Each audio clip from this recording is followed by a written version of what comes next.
Reality is doubted by more and more people in today's modern world. We have never had more doubts about the fundamental realities in our lives, despite the fact that we have never known more about the world than we do right now. Realities such as religion, money, marriage, our leaders, and even science seems to be doubted by more and more people. So what is happening here? Why do we doubt the things that at some point were the foundation in our lives? And is there a foundation that would never shatter, something that would never go away, that we would never have to doubt? The Danish author Martinus states that there are two types of foundations in our lives. There are temporary foundations that come and go, but also an unchanging foundation that doesn't shatter and have to be doubted, something that cannot be taken away from us. But firstly, I will go into what these temporary foundations are and why they are temporary. Thereby we can understand why people's life foundations sometimes shatter and we start doubting in our life. After that, I will go into Martinus' explanation on why we don't have this absolute foundation right now, and what this absolute foundation is. Please leave a comment below if you have any thoughts on reality and doubts. If you have any perspective on why we sometimes start doubting what used to be our life foundation. Feel free to ask any questions and I'll be happy to answer them as well. And here on the Eternal World Picture channel, we investigate life's biggest questions from a spiritual perspective. So please subscribe to the channel if you want to know more about it. What doubt of reality are we talking about here? Why is it occurring? I will give some examples to illustrate what I'm talking about.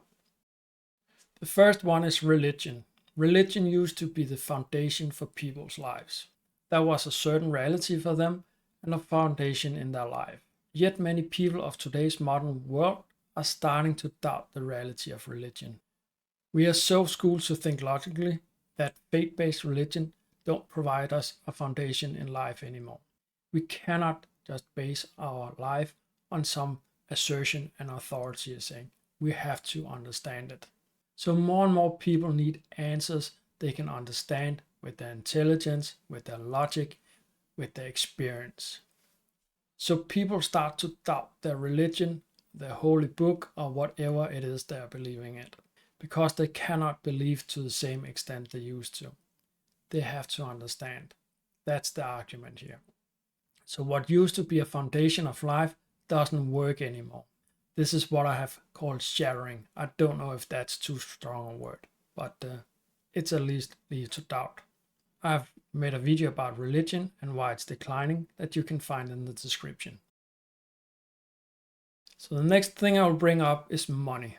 Money can also be a life foundation or desire. The main idea is that a lot of money brings you happiness. Having a lot of money becomes a main purpose and a foundation of life. Some people get a lot of money and finds out that money didn't bring the happiness that they were expecting. They can get in trouble, family members can get in trouble, and so forth. Money doesn't protect you from unpleasantness. Money makes your material life easier, but it doesn't prevent a life crisis. If you have money and a life crisis happens, then the notion of money bringing you happiness is shattering, and you start to doubt that money is what brings you happiness. And besides the crisis, money can also come and go. It is not a solid or certain foundation of life. They can be convenient, but they are temporary. Money doesn't solve all your problems, and money can easily go away. When you come to that conclusion, then you start to doubt money as the foundation of your life. And then we have marriages. Marriages can also be a life foundation for people. They live for the family and so forth.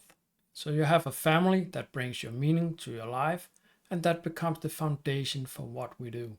I'm from Scandinavia, where around 40% of marriages ends in a divorce. When the divorce happens, people might go to the next marriage in the belief that the next marriage will be their happiness and life foundation. Yet at some point, doubt starts when you have experienced that too many times. Maybe marriage isn't such a solid foundation after all. It can be the partner that leaves, or it can be yourself that has to leave a relationship. So what used to be the foundation in life is shattered. We doubt marriage and partnership as the foundation for happiness. I'm not saying that you shouldn't get married. I'm not saying you shouldn't have a religion or have money and so forth. I'm just stating that some people start to doubt marriage and the other things as a life foundation. The experience is that they come and go. Something that used to be a life foundation turns out to be something that cannot be trusted, something you are doubting. And then we have science. Science has had a strong voice in the world, but even today science has its issue as a foundation in our life. So why is that? Science brings a lot of great knowledge about what things are and how they work, but it does not bring a solid answer to why things are the way they are. It doesn't bring us a solid answer to the meaning of what is going on. So science cannot help us in a personal crisis and in other parts of life where it doesn't make sense. Science also does not always bring solid results. It brings the best knowledge we have, and sometimes that turns out to be wrong. I did a PhD myself, and I'm convinced that science brings us a lot of valuable knowledge, but some knowledge from science is not that solid. Scientists usually knows this, but that might not go for the public. Moreover, science sometimes states things about areas such as meaning of life that is not fundamentally understood in science. All these things together brings a doubt about science.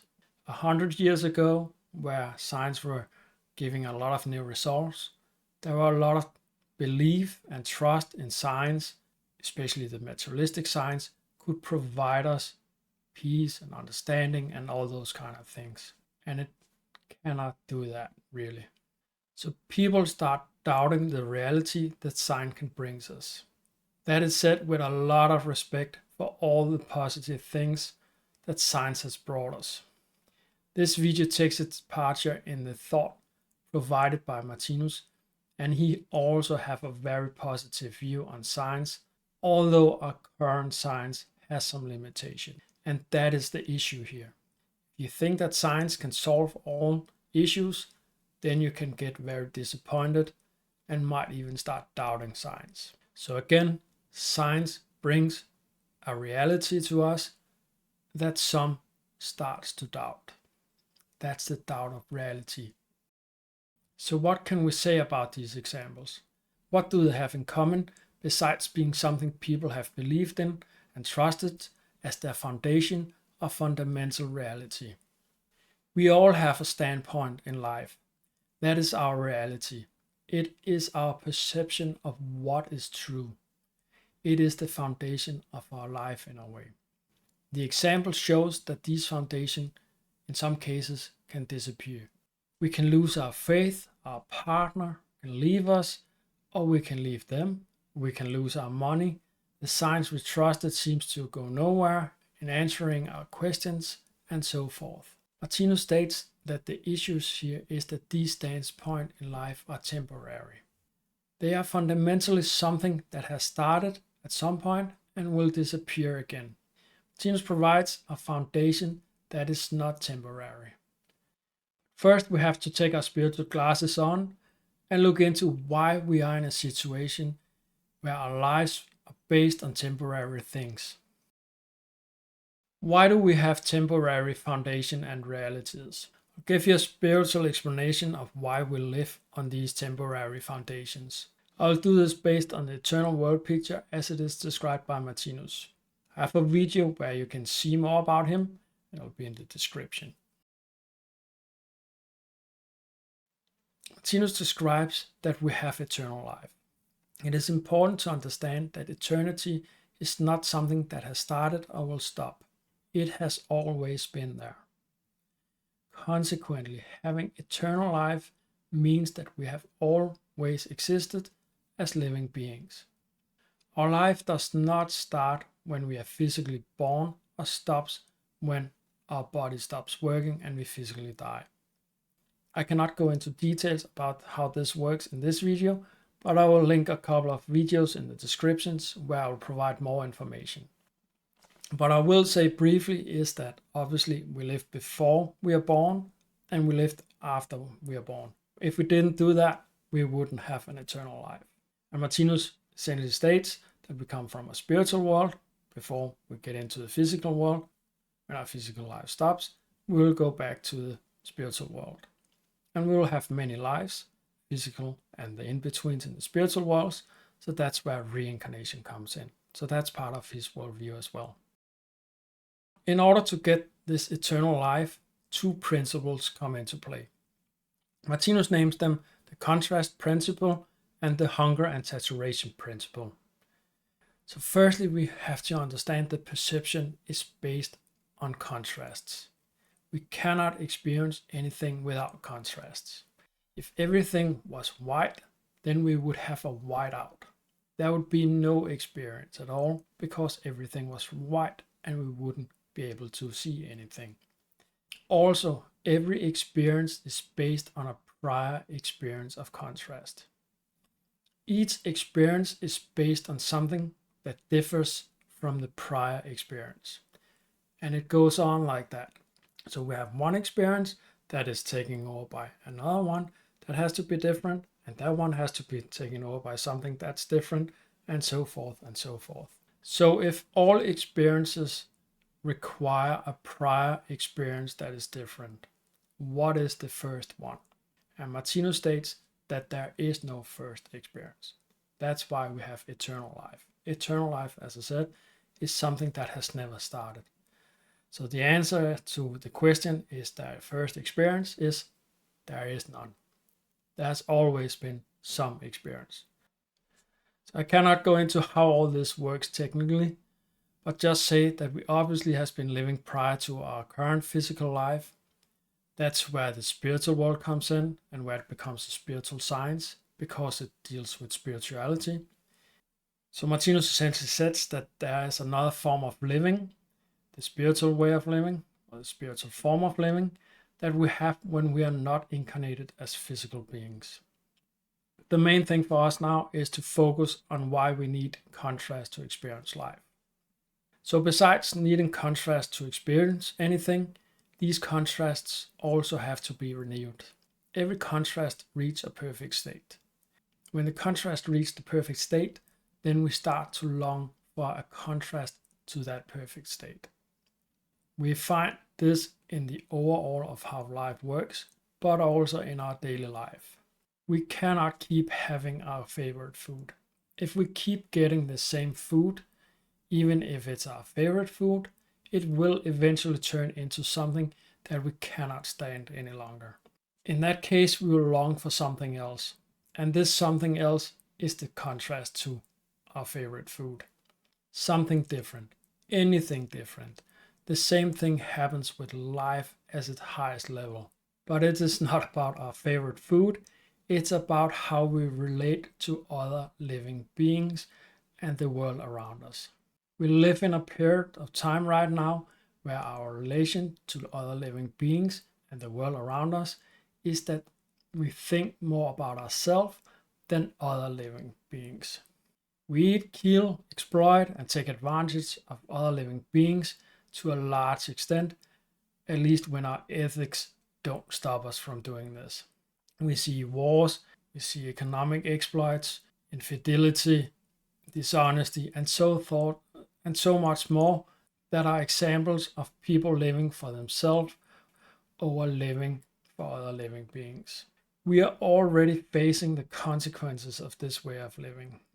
We cannot feel secure when we live like this because it comes back to us and we ultimately experience the similar things that we provide for others.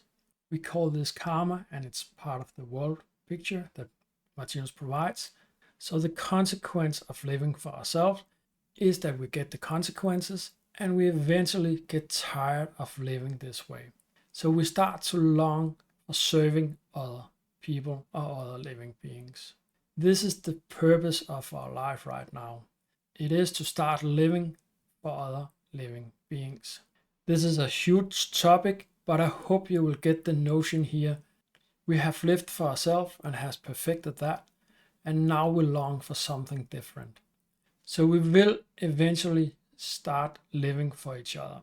That will create a peaceful way of living when we have learned to live like that, because there will be no war, there will be no stealing, exploitation, and so forth.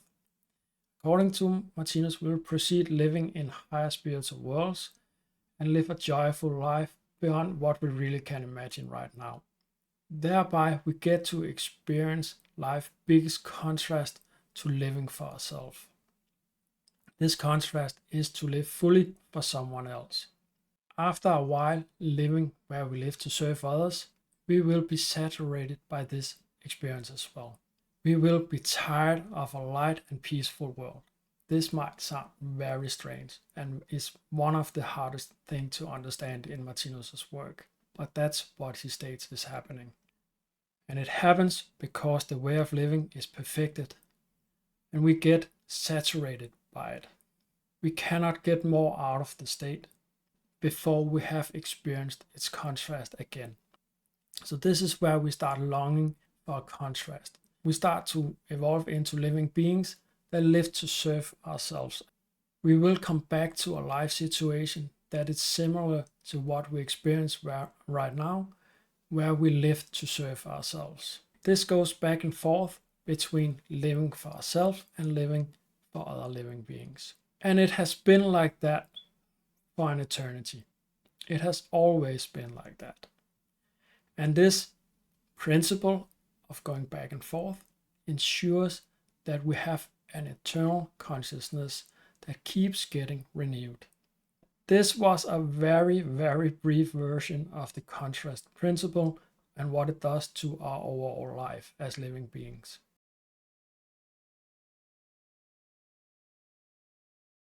The other principle that is important for this video is that the going back and forth between a very pleasant way of living and the one we have right now, where it's less pleasant, is driven by hunger and saturation.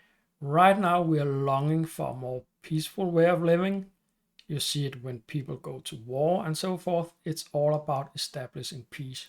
You cannot go to war really, maybe with a few exceptions. But generally you want to make peace for yourself, at least when you go to war. No one is like the Vikings back in the days where the ideal was to go out and kill or be killed. If you died of age, you are kind of going to hell. That's not the case anymore. So when we do something, we try to make a more peaceful world. And getting a more peaceful world can only happen if we start to live a more peaceful life. And that requires that we evolve as living beings, and that is what happens right now. We are turning into real human beings, basically. With all the noise and problems that we have in our lives, it can seem strange that we will ever get tired of a peaceful experience. But Martinus states that, as with the food, we will eventually long back to the life where we can experience the contrast to the peace. So it's important to understand that we will get to this peaceful way of living at some point, and we will get saturated by it. And we'll have a hunger for a contrast, something that is not peaceful, where we can live for ourselves. And when we live for ourselves, it leads to an unpleasant state of living. But we need this unpleasant state of living. We long or have a hunger for this contrast in the high spiritual world when we get saturated by it. So we are saturated by the light, and the only thing we eventually will get something from is the darkness. That is why we are in the darkness right now. We had a time where we were in the light, so to speak, and we got saturated by it, and now we need a dark period of time to renew our consciousness. We need a period of time where we don't know what is right and wrong and how to live our life in a way that is a blessing for others and ultimately ourselves. We are in this period of time where we lack the fundamental understanding of life. Life is a mystery that we don't have the solution to. That is why we make mistakes. That is why we base our life on temporary things that are not eternal. That is why things can go wrong and we can experience a contrast that we need as living beings to continue our eternal life. It is the principle of hunger and saturation that keeps our life going towards new experiences. It is important to state that we want to move back and forth between this peaceful and non-peaceful existence. When we are saturated by the light, then a dark existence will seem like a relief from this light. Martinus described this as a natural process every living being goes through. But that is a story for another day.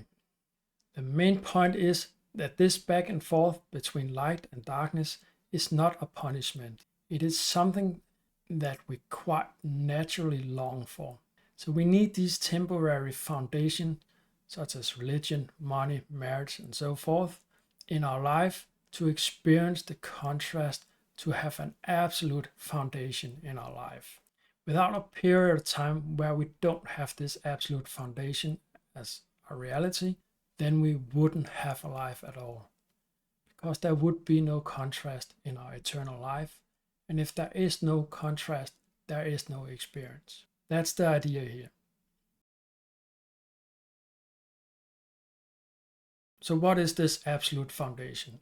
According to Martinus, it's something we come to understand after experiencing these temporary foundations in our life. Martinus states that the true foundation in life is to be a blessing and bring happiness to other living beings.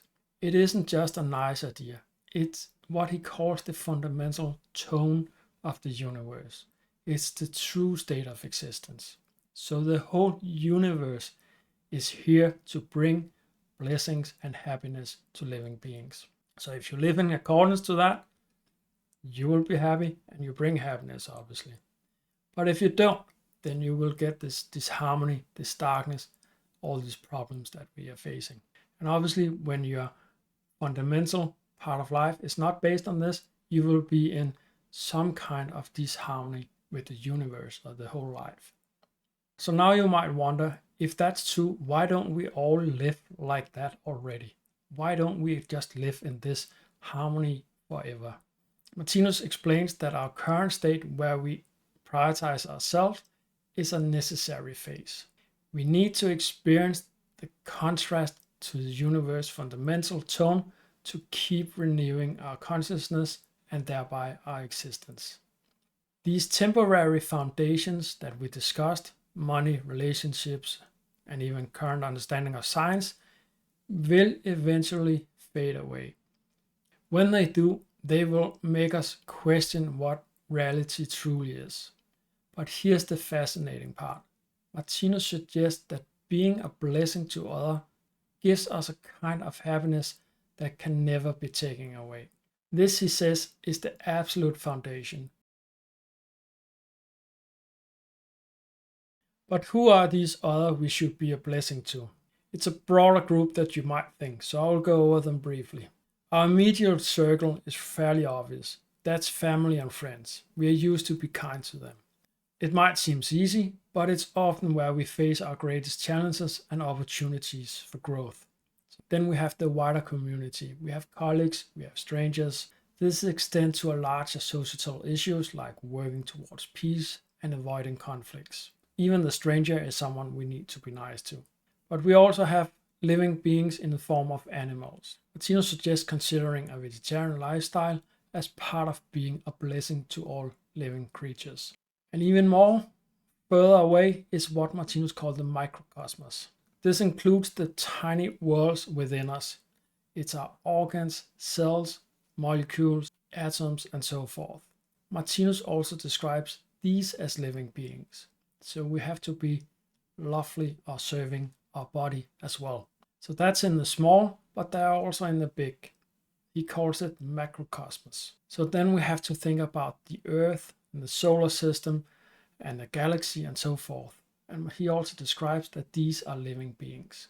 So now you might think, that sounds great, but how do I actually become a blessing to all these beings? That's a good question, and to be honest, it's a topic that deserves its own video. What I can tell you is that it's not an overnight change. It's not something that is based on just willing it. It's a skill we have to learn. Martinus described it as a long process that takes many physical lives to fully evolve into. But we are on our way, and we are learning every day in every life. I should say it's not about just giving away everything you have in order to be kind or do pleasant things for others. You also have to take care of yourself. So there's a fine balance you have to hit there. Again, more about that in another video. The happiness it brings to help others, to be a blessing, is something that cannot be taken from us. That's not a temporary thing because it's in harmony with the fundamentals of the universe. That's what Martinus is telling us. Martinus provides arguments and logic for this standpoint, and I have not provided that in this video, but I will in future videos, and you can also find it in Martinus' own works. Martinus really argues for the benefit of doing good to each other. He actually argues that his whole thing is a true thing because he always argues for defending every living being and that we should be good to each other. And with that encouragement, I will just say thanks for watching this video. I will post more videos about this world picture and how it relates to our everyday lives. So please subscribe to the channel if you want to follow that work. If you found the video valuable, please give it a like. If you have any comments on why we doubt our things or questions in general, please post them below. I'll be happy to answer. Thanks for watching, and until next time, thank you.